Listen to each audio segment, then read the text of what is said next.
Hello everyone, in this video I'm going to be giving a few more examples that help determine whether two hydrogens are homotopic, enantiotopic, or diastereotopic. And this is my third video of the topicity series. If you guys haven't seen parts 1 and 2, especially part 1 which covers the fundamentals of what I'm going to cover in my examples, then I strongly encourage you to watch parts 1 and 2, and the links to both of those videos are listed in the description below. So now let's get into our first example. So here we have this molecule, and we want to know whether these two hydrogens are homotopic, enantiotopic, or diastereotopic. So what we do is we do the substitution test. So basically what happens is you can replace one of these hydrogen atoms with a different thing. So in this case, I'm using the deuterium atom. So deuterium is also known as the 2H isotope, and you can just replace it, and you have to replace one hydrogen at a time. So what I mean by this is, let's say I want to replace this hydrogen. So I do the substitution test for that, and I end up with this molecule. I call it molecule A. Next, I substitute the other hydrogen in a different substitution, and when I do that, I get molecule B. So I have two different molecules, molecule A and molecule B. And how do I know they're different? Because when you flip one molecule, so let's say we're going to flip molecule B. So we have it like this, and we're going to flip it like that. And when you flip molecule B, so I'm just going to draw right here. So flipped molecule, mole is just my abbreviation for molecule. When you flip it like that, what's going to happen is you're going to have your double bond, you're going to have your deuterium atom up, you're going to have your hydrogen atom down. But what's going to happen is your propyl group, that's still going to be up, 1, 2, 3, and then your chlorine group is going to be down. So when you compare the flipped version of molecule B, which is still molecule B, it's still the same molecule, I just flipped it. When you compare molecule B to molecule A, so this and this are the same, but this and this are not the same. Therefore, we know that molecules A and B, they're not the same. And since they're not the same, the hydrogens can't be homotopic either. So now that we have that out of the way, what we have to do is, we know that the two hydrogens are not homotopic, so they're either enantiotopic or they're diastereotopic. So the way we determine this is kind of different from the examples I gave in my previous videos, because in the past I said if you're going to determine whether two hydrogen atoms, for example, if they're enantiotopic or diastereotopic, you have to try to look for centers that are chiral. And once again, a center that's chiral, it's normally a carbon atom with 4 different things bonded to it. But in this case, we don't have any chiral centers, especially because we have a double bond right here, okay? However, when we have to compare these two hydrogens for enantiotopicity or diastereotopicity, what you do, instead of looking for chiral centers, because we don't have any in this case, what you have to do instead is you have to compare the substituents that are on the same and on the opposite side as a hydrogen atom. So we have to analyze this one molecule at a time. So let's look at molecule A first. When you look at this molecule, let's look at the hydrogen atom over there. So basically, this hydrogen atom is on the opposite side as chlorine. So these two are on the opposite side of the double bond. Here's the double bond, hydrogen's on this side, chlorine is on that side. So they're on opposite sides. Another way of saying this is that the hydrogen atom, it's E to chlorine. So E, what is E, right? So basically, when you have a double bond, and when you have 3 or 4 different things bonded to it, if you want to compare the orientation of two substituents at a time, you have to use Z and E notation. You use Z and E notation instead of cis and trans across the double bond when you have 3 or 4 different substituents that are connected to the double bond. So in this case, in the case of molecules A and B, I've got 4 different things bonded, 4 different things connected to the double bond over here. So that's why I use E and Z to compare 2 different substituents at a time. If I had 1 or 2 substituents of the same type, let's say for example I had 2 hydrogens and 2 propyl groups, I'd be able to use cis and trans. However, because I have 4 different substituents, I use Z and E notation. So hydrogen is E to chlorine, so they're on opposite sides of the double bond. And when you think of a reason as to why to memorize that E means opposite, what I learned is a mnemonic called opposite. So you can just think of opposite, and you mean E means that the two substituents are opposite to one another across the double bond. So now let's go to this part over here. What you can also reason is that hydrogen is on the same side as the propyl group in molecule A. Therefore, hydrogen is Z to the propyl group. And Z, you can reason it in this manner. You can just think of the mnemonic same side. That's the way I learned it. Z means same side, same side. Hydrogen and propyl are on the same side of the double bond in molecule A. So now let's go to molecule B. So in this molecule, hydrogen is actually on the same side as chlorine. Now this is where you notice the difference. In molecule A, hydrogen and chlorine were on opposite sides of the double bond. In molecule B, hydrogen and chlorine are on the same side across the double bond. Also in molecule B, hydrogen and the propyl group, they're on opposite sides. That's in molecule B. But in molecule A, hydrogen and the propyl group, they're on the same side. So that's how we know that these two molecules, that they're definitely different from one another, because we have different relationships across the double bond. Here, the opposite and same, they're flipped in molecule B. So once again, hydrogen and chlorine, opposite side in A, and B, hydrogen, chlorine, same side. So we have different connectivities. Because we have different connectivities, molecules A and B are different molecules, and therefore these two hydrogen atoms, they have to be diastereotopic. And we proved that they were diastereotopic even though there was no chiral center that formed in this particular molecule. Okay? So here I just made a few more points in terms as to how I reasoned that the two hydrogen atoms were diastereotopic. First of all, A and B, these two molecules, they're different. Therefore, the hydrogen atoms cannot be homotopic. And how did I prove they were different? First of all, different connectivities because of the opposite and same relationships when you compare molecules A and B. And also, when I flipped molecule B like that, we had different connectivities shown as well. So we know that A and B are not the same. Okay? And how do we know that they're not enantiotopic? Because A and B don't have any chiral centers. If they don't have any chiral centers, there's no way that they can be enantiomers to one another. Because let's say you have enantiomers. So when you have enantiomers, that's a pair of molecules. So you have molecule A and molecule B. So if one molecule has a chiral center that's R at a certain carbon, the corresponding molecule has to have a chiral center that's S in that same carbon. Okay, so we're going to talk more about enantiomers and enantiotopicity later in a future example, but these are the two main reasons as to why the two hydrogens, why they can't be homotopic and why they can't be enantiotopic, and therefore they must be diastereotopic.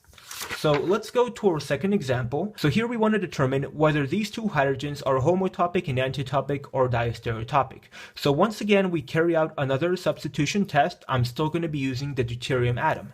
So when you do the substitution test, here we do create a center that's chiral. So therefore, it's different from our previous example where we didn't have chiral centers.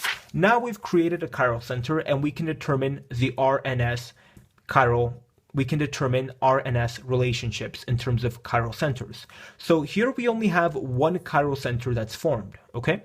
Because this carbon is connected to two hydrogens, so is this one. You've got hydrogen here, and you've got, that's a pretty tiny hydrogen, but you've got a hydrogen here and a hydrogen here, and it's the same for this carbon. Here we've got, on this carbon atom, we got a double bond here, so it can't be a chiral center. You got a double bond here, so it can't be a chiral center. And you can make a similar analogy for this molecule. So therefore, we only have one chiral center per molecule. So now we're going to determine whether our chiral centers are R or whether they're S. So once again, you determine priority numbers based on atomic numbers. Okay, and I've made several videos on the Kohn-Ingold Prelog priority rule and RS convention, and I also have the links to those videos in the description below. Okay, so the atomic number. So hydrogen is 1, deuterium atom is 2, carbon is 6, oxygen is 8, nitrogen 7, and chlorine 17. So let's determine R and S chirality. So hydrogen, this hydrogen atom, it's got the lowest atomic number.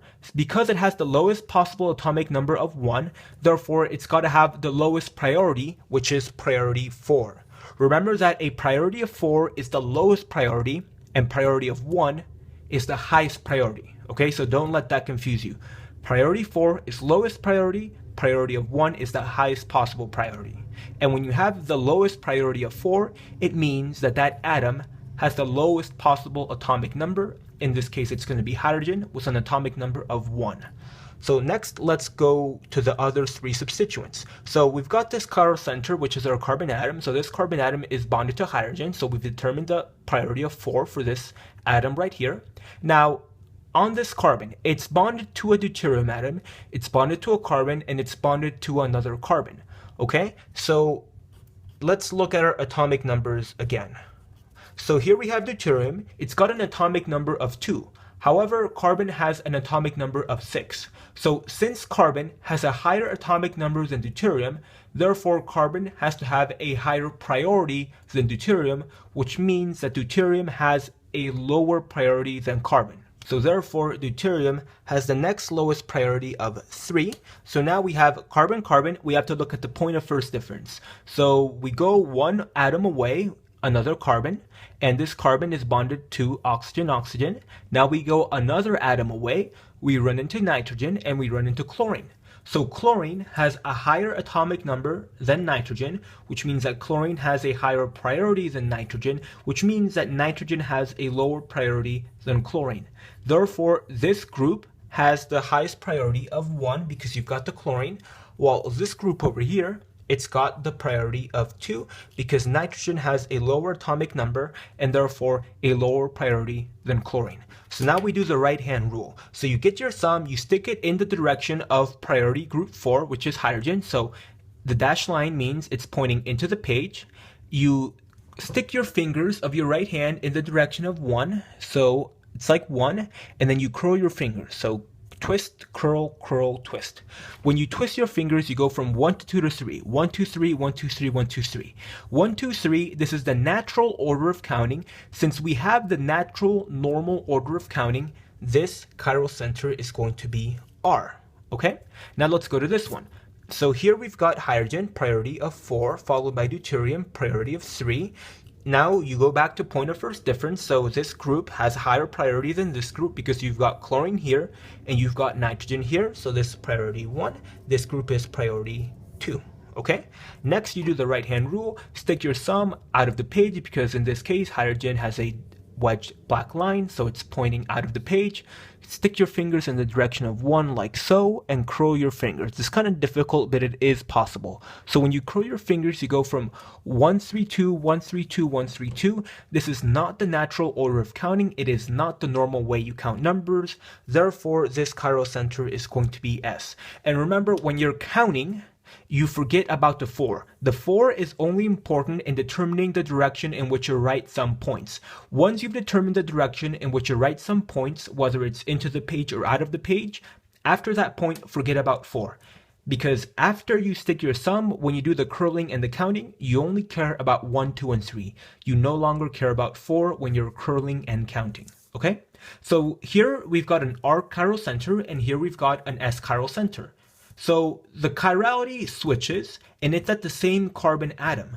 Therefore, these two atoms, they have got to be enantiomers, which means that our two hydrogens over here, they are enantiotopic. Okay, so now on to our third example. So here we've got this molecule over here, and we want to determine whether these two hydrogen atoms are homotopic, enantiotopic, or diastereotopic. So once again, we do the substitution test and we replace each of these hydrogen atoms with a deuterium or 2H isotope. So we want to know, first of all, if these two molecules, if they're the same. So what I can do is I can take molecule A and I'm going to flip it. The way I'm going to flip it is I'm going to flip it like this. I'm going to flip it like 180 degrees like that. So I got my eraser, I flip it like that. Once again, I flip it like that. That's what the arrow is supposed to mean. You flip it like that, okay? So when I flip it like that, now my D is at the bottom and my H is at the top. And this BR, it's going to be here. This BR, it's going to be over there when you do the flipping. Now, when you do the flipping, the orientation, so the black wedge and dashed line orientation, that also switches. So basically, because it was sticking out of the page here, when you flip it like that, now it's going to be pointing into the page, which is why I switched the black wedge with a dashed line. And that's what happens when you flip. When you flip, the orientation switches. Okay, so that's why I have the dashed line was my D and the black wedge was my H, because I flipped this way and I switched the orientation of the D and the H. And the BR, they basically remain the same. It doesn't matter because the BR here is the same as the BR there, okay? And now I'm going to flip it like this. So I'm going to do a flip like that. Flip like that. I'm flipping it like that. So when you flip it, when you flip your molecule just like that, the H and the D, their orientations don't switch. So the black wedge and dashed line, they're the same. But so here's a black wedge and dashed line relationship. That's going to change. So we have your upper BR that I drew. It doesn't really matter because what's going to happen is you still have BR. So I could switch this dashed line to a black wedge. I could switch that black wedge to a dashed line. It doesn't matter because these two BRs, they're the same.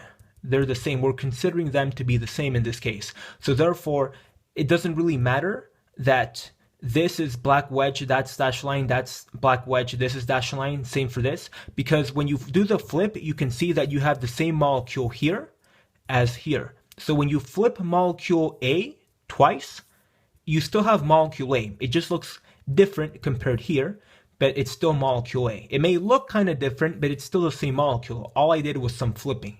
And therefore, you can see that molecule A, it's the same as molecule B. They look the same, they are the same. Since A and B are the same, our two hydrogen atoms are homotopic.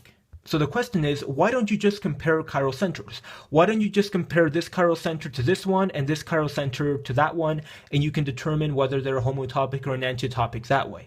And the reason why you don't use chiral centers in this case is because the two hydrogen atoms you're testing, first of all, they're not attached to the same carbon, and they have opposite stereochemistry. So this is a general trend. When your professor asks you to determine whether two hydrogen atoms are homotopic, enantiotopic, or diastereotopic, and if the two hydrogen atoms are not bonded to the same carbon, and if they have opposite stereochemistry, so here this one's pointing out of the page, here this one's pointing into the page, that normally means in most cases that the two hydrogen atoms you're testing, they're pretty much going to be homotopic. But don't take my word for it. This is just a general trend, but it's not always true, which means that you should always do the substitution test. And if you think that it's homotopic, do the flipping. If you do the flipping and you don't see the two molecules being the same, then try to do the enantiotopicity test or the diastereotopicity test in terms of substitutions, okay?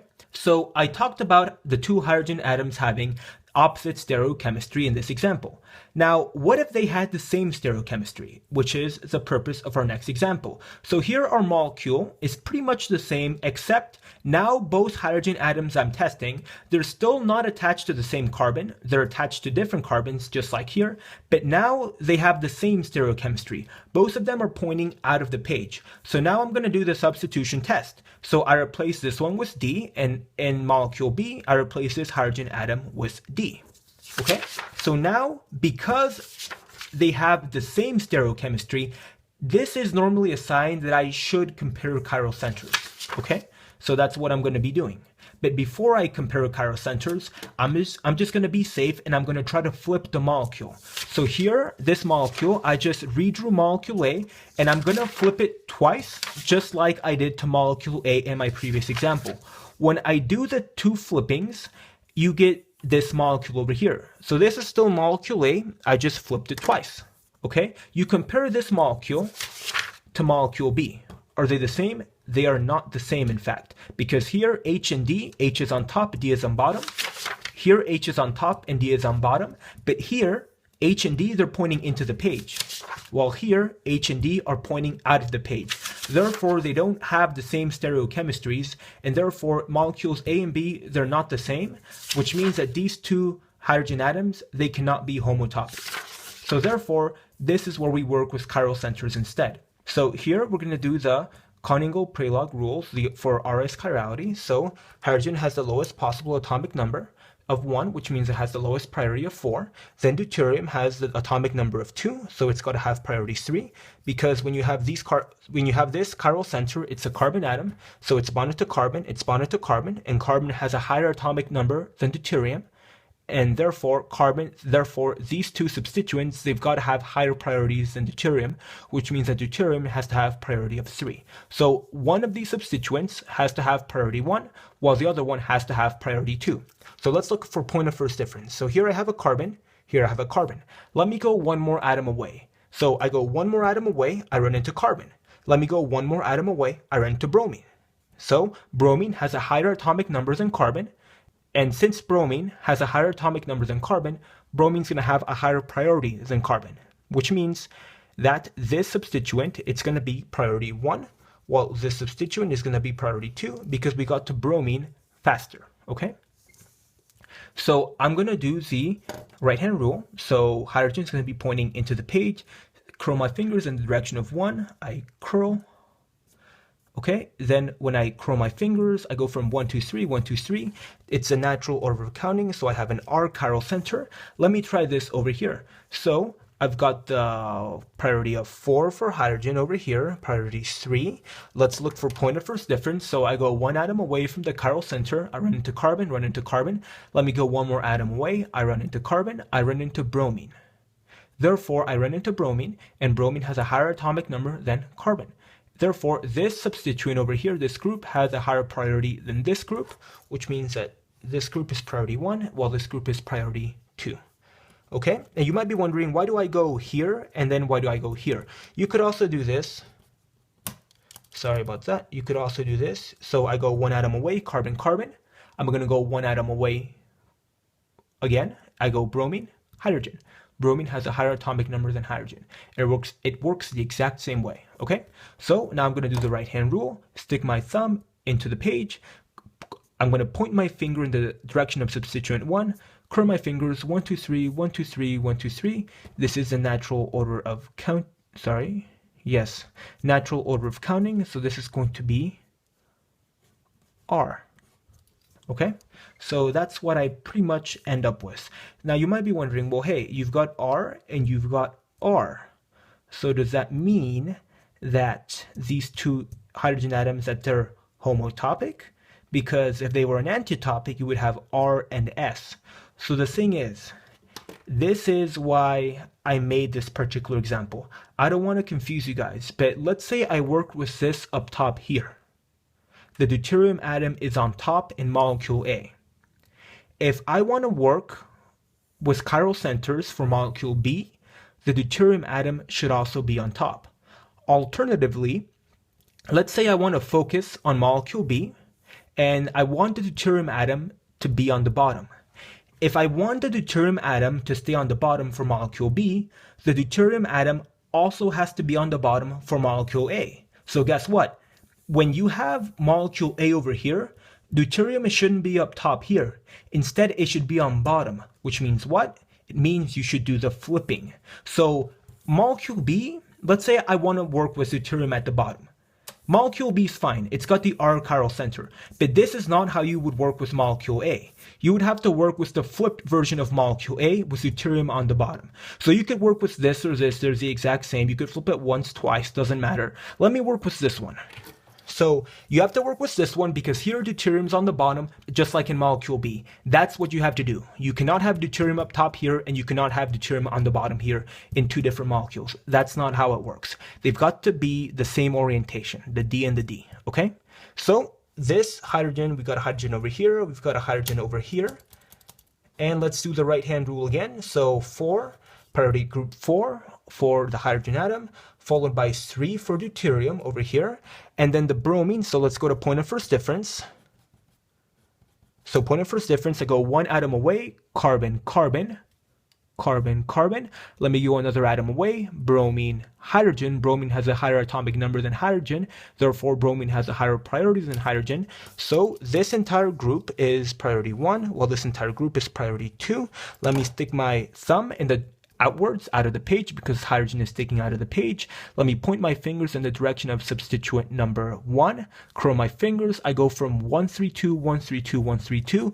This is not the natural order of counting. Therefore, this chiral center is going to be S. You have S here at this carbon atom. You've got R here at this carbon atom. Therefore, these two atoms, they are enantiomers, which means that the two hydrogens that we're testing in the first place, that these two hydrogen atoms, they are in fact enantiotopic. They are enantiotopic.